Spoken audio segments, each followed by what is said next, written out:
Une escalade, il y a un seuil qui a été franchi dans les objectifs fixés par l'Iran, qui est de frapper directement le sol israélien. Ça, c'est une nouveauté, c'est une rupture donc, même si dans l'esprit des Iraniens, et c'est là où le diable est dans les détails, il y a sans doute eu la volonté de désamorcer cette escalade. C'est-à-dire à la fois de frapper sur le principe, mais en même temps d'éviter tout dégât significatif. C'est pour ça qu'ils l'ont un peu annoncé. C'est pour ça qu'ils l'ont annoncé, et c'est pour ça sans doute que la frappe n'avait pas la puissance qu'elle aurait peut-être pu avoir. Mais on voit bien que dans ce jeu qu'est celui de la dissuasion, eh bien, ça ne fonctionne pas comme ça. Parce que dans le fond, c'est aujourd'hui Israël qui a dans la main l'appréciation de cette escalade et donc la décision d'une riposte, sachant qu'on est déjà dans une séquence qui est une séquence longue, dont le dernier élément, c'était la frappe par Israël d'un consulat à Damas et la mort d'un certain nombre de gardiens de la Révolution. Donc, effectivement, nous sommes aujourd'hui dans une situation nouvelle avec cette étape qui a été franchie par l'Iran et qui peut nous introduire dans un conflit d'un nouveau type. La politique traditionnelle de l'Iran, c'est une politique fondée sur la prudence, fondée sur le déni, fondée sur l'ambiguïté. Et dès lors que c'est le territoire iranien qui a été frappé par Israël, ne l'oublions pas, une enclave diplomatique, consulaire, c'est le territoire du pays concerné.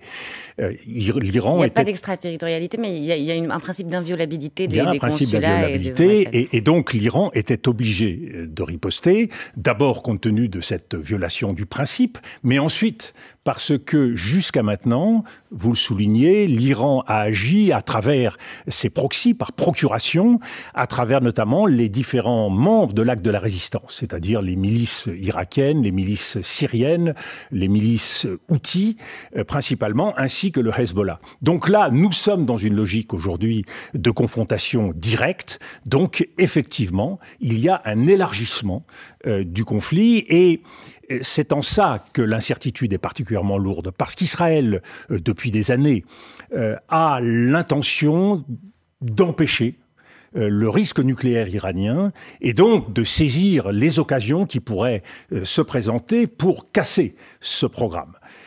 Nous savons tous qu'après la décision prise par Donald Trump de faire dérailler l'accord de 2015, nous sommes dans une situation de non-droit où l'Iran progresse vers ce programme nucléaire. Aujourd'hui, on le situe comme un État, un pays du seuil, donc il y a effectivement un risque. Et il y a donc deux préoccupations pour Israël, deux cibles particulières. La première, c'est le programme nucléaire iranien. La deuxième, c'est le Hezbollah, qui représente une menace pour le territoire israélien. Là, vous parlez de la riposte israélienne. Vous pensez que cette attaque peut mener à une attaque contre les sites nucléaires iraniens ? C'est à cela que les États-Unis ont répondu quand Joe Biden a adressé le message à Benjamin Netanyahou qu'il ne les accompagnerait pas dans une démarche offensive, d'attaque offensive contre l'Iran. Il y a bien sûr cette question du programme nucléaire iranien et d'un éventuel bombardement de ces sites. Reste la question de savoir si Israël peut le faire seul. Et là, il faut introduire un paramètre nouveau depuis le 7 octobre. Le premier, c'est un paramètre stratégique. Depuis le 7 octobre, l'Israël veut rétablir une dissuasion qui a été rompue par l'attaque du Hamas. Et Israël l'a fait dans une logique de surenchère, de vengeance, pour marquer l'inviolabilité de son territoire et sa volonté du plus jamais ça. L'État israélien, État refuge, a été violé, donc une riposte disproportionnée qui a vocation à sidérer toute tentative d'agression du territoire israélien. Le deuxième élément, c'est qu'Israël, depuis le 7 octobre, encore plus qu'avant, veut affirmer sa volonté d'émancipation vis-à-vis de tout le monde, y compris des États-Unis. Il y a une volonté d'indépendance.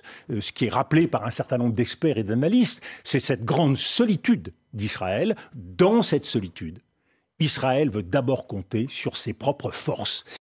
À Gaza, la poursuite des attaques israéliennes au cours des 24 dernières heures a fait 52 morts, portant à près de 33 700 le nombre de morts palestiniens depuis le 7 octobre.